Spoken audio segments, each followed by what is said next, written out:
Bonjour et bienvenue dans ce nouveau point lecture. Aujourd'hui, je vais vous parler de mes 3 dernières lectures. Je commence tout de suite par un Sir Cédric. Et oui, j'ai enfin lu un Sir Cédric. Grand événement, surtout pour moi plus que pour vous. Oui, ça va être un grand amour pour Sir Cédric. De toute façon, je le savais d'avance que ça allait être un auteur que j'allais adorer. Par rapport à tout ce que j'ai entendu sur la description de ses livres, la façon qu'il écrit. Bref, tout cet univers un petit peu glauque me passionne. Et je savais très bien qu'avec Sir Cédric, ça allait être le pied total. Et ben, j'ai commencé cette future addiction avec Vindicta. Celui-ci, alors c'est peut-être pas le meilleur pour commencer, mais en tout cas je l'ai trouvé très palpitant. J'avais besoin de ça. J'avais vraiment besoin d'un livre où de la première à la dernière page, tu es happé par le livre. Lire plus que je n'ai la capacité de lire actuellement, et ben ce fut le cas avec ce bouquin, car clairement du début à la fin, on a envie de savoir ce qui se passe, on a envie de savoir vers où ça évolue, on a envie de savoir qui est le tueur, et c'est ce qu'il me fallait. Donc c'est l'histoire d'un groupe d'amis qui ont envie de gagner de l'argent en braquant une bijouterie. Bien sûr, ça ne se passe pas comme c'était prévu. Malheureusement, dans leur fuite, ils tuent une personne et en gros, le tueur va essayer de venger la mort de cette personne. Je ne vais pas rentrer dans plus de détails, sinon je vais vous spoiler toute l'histoire et je trouve que c'est quand même assez intéressant de rentrer dans un bouquin sans avoir été spoilé, sans connaître l'histoire. Petit aparté, en ce moment, c'est vrai que quand j'achète des livres, j'ai choisi un petit peu au titre. Alors ça peut être un mauvais choix parce que je peux m'attendre à tout et n'importe quoi avec juste le titre d'un bouquin, mais j'évite de me faire spoiler rien qu'avec la 4e de couverture. C'est très rare que je vais regarder des avis lecture où ça rentre trop en détail en fait, vraiment sur des avis lecture sur un seul bouquin. Voilà, typiquement c'est le genre de vidéo, quand vous parlez 20 minutes sur un bouquin, c'est le genre de vidéo que je vais éviter parce que si ce bouquin j'ai envie de le lire, bah voilà, je suis trop spoilée et du coup bah il n'y a plus de suspense, t'es plus surpris en fait, et du coup ça me dérange énormément.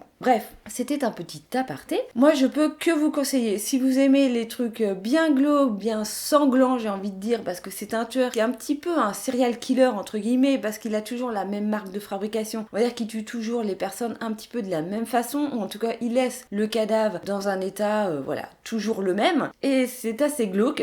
Bref, l'histoire est palpitante, la fin est un rebondissement, moi perso je m'y attendais pas. J'avais pas du tout trouvé en tout cas qui était le tueur, voilà, le vengeur masqué comme on pourrait dire. J'ai trouvé ça vraiment très très bien écrit, belle description, pas trop, pas mal d'action, très peu de moments où il se passe pas grand chose, voilà, les moments calmes où là, généralement, c'est là que je perds un peu et que j'ai envie de lâcher le bouquin, ou voilà, où je vais laisser de côté et je vais plus être vraiment en train de dire oh, faut que je le finisse, faut que je le finisse. Non, là, c'est vraiment rebondissement sur rebondissement et c'est vraiment ce qu'il me faut vraiment quelque chose de palpitant, moi, pour me maintenir dans une régularité dans ma lecture. Voilà, moi, je peux que vous le conseiller. C'est un one-shot, comme on dit, c'est-à-dire qu'il n'y a pas, il sort pas d'une série. Je trouve que c'est un très bon point de départ chez cet auteur, en tout cas c'est par celui-ci que j'ai commencé. Je vais essayer d'aller quand même dans les bouquins un petit peu plus anciens, mais pur kiff et je vous le conseille fortement. Ensuite, j'ai attaqué un grand classique de ma vie, c'est-à-dire un Bernard Werber. Si vous avez suivi ma vidéo haul où je vous parle de 7 achats, je vous avais parlé donc de mon amour pour les fourmis, les Thanatonautes, tout ça. Après Bernard Werber, j'ai un peu plus déchanté. Avec les autres bouquins qui ont suivi, j'ai moins adhéré. Après, les chats, j'ai quasiment pas trop adhéré dans le principe, alors que c'était vraiment... je pensais vraiment repartir dans un livre comme Les Fourmis. Et là, Les Abeilles, j'ai pensé que j'allais repartir dans un bouquin un peu style Les Fourmis, et pas du tout. Voilà. Donc oui, ça parle d'une abeille, mais je pensais franchement qu'il y avait comme Les Fourmis un parallèle entre une histoire générale du bouquin. Les gens qui ne connaissent pas Bernard Werber, je vous explique simplement qu'en règle générale, son bouquin est coupé en 2 voire 3 phases. C'est une succession d'histoires différentes qui se regroupent en gros à la fin. Donc généralement vous avez l'histoire d'un personnage principal, l'histoire d'une bestiole comme... En tout cas, je vous parle pour Les Fourmis, voilà. Donc là, je pensais franchement qu'il allait y avoir un espèce de parallèle comme ça avec les abeilles. Et en règle générale, il y a une espèce de cours de sociaux, historiques, voilà, sur un thème défini. Alors là, on le retrouve. On a donc l'histoire principale. On a en parallèle des chapitres avec l'historique de la religion. Dis donc, encore, je sais plus... Et je l'ai lu il y a un mois. Et en parallèle, bien sûr, je vais pas retrouver les passages... En parallèle, c'est l'histoire, hop là, c'est toujours un petit peu plus gras. Voilà, ce que je veux dire, c'est, hop, je sais pas si vous allez voir grand chose, c'est que le texte principal, en gros, le roman est ici, et vous avez en gras, comme ça, une espèce d'histoire en parallèle, et donc là, on est sur l'histoire des Hébreux, sur Jacob, sur en même temps les pharaons, je sais plus, je crois qu'il y a Moïse, bref, vraiment sur l'histoire du début de la religion, voilà, donc c'est en parallèle. Et le thème principal de ce livre, c'est sur les Templiers. Pour résumer, c'est l'histoire d'un gars qui fait des spectacles d'hypnose, et il va... quand il prend un spectateur, il les emmène dans des phases régressives dans leur vie antérieure. Lors d'un spectacle, il a envie de les emmener vers le futur. Malheureusement, il s'est un peu planté et la spectatrice qu'il avait pris a vu un futur extrêmement horrible, chaotique, le bordel total, et voilà. Et alors là, j'ai envie de dire, elle en a eu peur, et du coup, il a perdu un peu son statut d'hypnotiseur. Il s'est retrouvé en procès, tout ça, blablabla. Et il a eu envie de retourner dans ses vies antérieures, en fait, en faisant de l'hypnose tout seul et en même temps avec d'autres amis. Bref, je vais pas vous raconter tous les détails de l'histoire, on va éviter de trop spoiler. Et donc, il se retrouve à être dans une vie antérieure où il a été donc membre des Templiers. Et une espèce de quête, un peu du Saint Graal. Et donc il y a une histoire d'abeilles en même temps, sans rentrer dans les détails, bref. Donc il y a une histoire comme ça qui se découle. L'histoire en elle-même, elle est pas, moi je l'ai pas trouvée super palpitante. Je m'attendais un petit peu à autre chose. Et automatiquement, si on parle de Templiers, on parle de religion en même temps. Et donc c'est ça, cette histoire en parallèle, ça part de religion. Alors j'avoue que sur un côté culturel, c'était très intéressant cette partie-là. Mais je trouve que ça n'apporte rien au récit principal. Et c'est un peu dommage, parce que Bernard Werber, voilà, moi je le connais pour ça. J'aime beaucoup justement...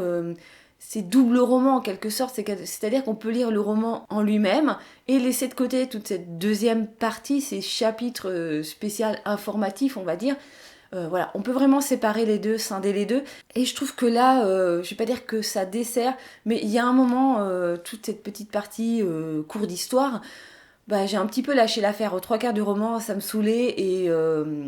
alors j'ai rien contre les histoires sur la religion, l'explication, je trouve ça hyper intéressant. Mais voilà, là je trouvais que ça n'apportait pas grand chose au récit principal. Donc ouais, j'ai un peu un peu lu en diagonale, arrivé aux 3/4 du bouquin, cette zone-là. L'histoire en elle-même, ouais, comme je vous dis, elle était... Ça partait d'un bon principe, et puis je sais pas, c'est un peu trop dérivé vers cette histoire de vie antérieure. En plus, c'est un groupe d'amis, bizarrement, oh bah dis donc, et leur vie antérieure, ils se sont croisés dedans. Voilà, il y a trop de choses comme ça, de faux hasards qui m'ont un petit peu dérangée en fait dans ce livre. Je trouve que son récit alors c'est pas qu'il est surfait, mais je trouve que ouais, le suspense au bout d'un moment il y en a plus parce que le hasard il n'existe pas dans ce livre. Et voilà, j'ai presque envie de dire, on sait où il va nous mener et il manque un petit peu de subtilité dans ce roman, c'est ça que j'ai envie de dire. Donc ça n'a pas non plus été la grosse déception comme ces livres sur le chat, mais c'est pas un retour en force en fait d'un Werber des années 90, et voilà, je suis un peu déçue par ce roman. Je vous le conseille quand même, mais c'est pas l'un des meilleurs Bernard Werber. Et pour terminer, j'ai envie de vous parler donc d'une petite lecture que j'ai finie assez récemment, c'est L'Herbe Bleue. Alors ça, c'est un roman que je devais lire donc au collège, pas que je devais lire, on avait une liste comme... tout cours de français au collège ou au lycée, vous avez des fois des listes de bouquins. Bref, j'avais choisi un autre bouquin que celui-ci, et j'en avais entendu quand même beaucoup parler, et voilà, les années ont passé, les années ont beaucoup passé, hein, parce que j'ai envie de dire presque 30 ans plus tard, et je me mets à lire ce bouquin. Donc pour ceux qui ne le savent pas, c'est donc le journal intime d'une jeune fille de 15 ans qui découvre la drogue, et je vais pas vous spoiler pour vous dire qu'elle est morte de la drogue. C'est son journal intime, c'est ce qu'elle a laissé. Donc ça se passe dans les années 70, je trouve qu'on se met vraiment dans l'ambiance des années 70 dans ce bouquin. Découverte de la drogue, ok. Alors par contre, ce que j'ai trouvé intéressant, ça a vraiment été toute la psychologie du personnage, de la jeune fille. Je trouve qu'elle explique vraiment bien. Alors c'est pas le pourquoi, parce que c'est pas un côté de mal-être au point de prendre la drogue pour se sentir mieux. C'est plus que, voilà, elle a découvert la drogue, en gros, dans une soirée, pour résumer, à l'insu de son plein gré. Ceux qui ont la référence, merci. Et du coup, elle s'est mise à... alors, à pas forcément juste fumer de l'herbe, mais elle est carrément passée à des drogues beaucoup plus dures. Elle a tout testé, hein. Limite, voilà, on est passé entre le LSD, l'héroïne, le machin, le truc, la cocaïne, tout ce que vous voulez. J'ai l'impression qu'elle a tout testé, la meuf. Elle avait envie de tout tester. Est-ce que c'est un bouquin pour freiner les jeunes contre la drogue? Alors personnellement, je n'ai pas forcément trouvé. Parce qu'il y a quand même un enjaillement de cette découverte des différents effets de la drogue qui, moi je trouve que c'est pas forcément un bouquin fait pour mettre entre les mains d'un jeune pour lui dire non, tu vois, grâce à ce bouquin, tu vois que c'est mauvais la drogue. Non, personnellement, j'ai pas trouvé ça dans ce sens-là. Après, c'est vrai qu'elle a des moments où ça ne va pas. Et peut-être qu'à ces moments-là, ça peut être un frein pour une envie de tester les drogues, mais je trouve pas... Ouais, j'ai pas trouvé ça... Alors, j'ai trouvé intéressant, psychologiquement intéressant, mais j'ai pas vu trop l'impact en fait que ça aurait pu avoir sur des jeunes. En tout cas, moi, c'est vrai que j'ai toujours entendu parler de ce livre comme quoi il était super intéressant, super bien, et je m'attendais vraiment à un manifeste contre la drogue en quelque sorte, en voyant la déchéance d'une personne, et en fait, pas du tout. Non, pas du tout. Clairement, voilà, c'est les nanas qui va quitter ses parents, qui va vivre un petit peu dans la rue, qui va faire des petits boulots pour essayer de s'en sortir, pour se payer sa petite dose de drogue. Voilà, moi j'ai trouvé ça rien d'exceptionnel. Alors c'est moi qui est pas du tout sensible à ce genre de choses. Alors, l'ensemble du bouquin, il y a une chronologie, et puis il y a un moment où il n'y a plus trop de chronologie parce que c'est des pages libres en fait qu'ils ont retrouvées dans le journal intime. Et du coup, on change de lieu, on se retrouve, voilà, tout va bien, mais pouf, d'un coup, c'est la fête, elle se retrouve dans une autre ville. Il y a un peu, alors, je vais pas dire que c'est de l'incohérence chronologique, mais ouais, il y a des moments où ça saute un peu du coq à l'âne. Et alors je dis pas que j'ai été déçue par ce bouquin.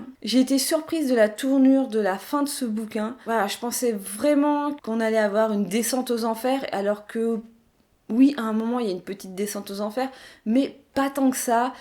Par contre, ce bouquin, je sais qu'il a été adapté au cinéma. Voilà, il y a des scènes qui sont très visuelles. C'est très bien écrit.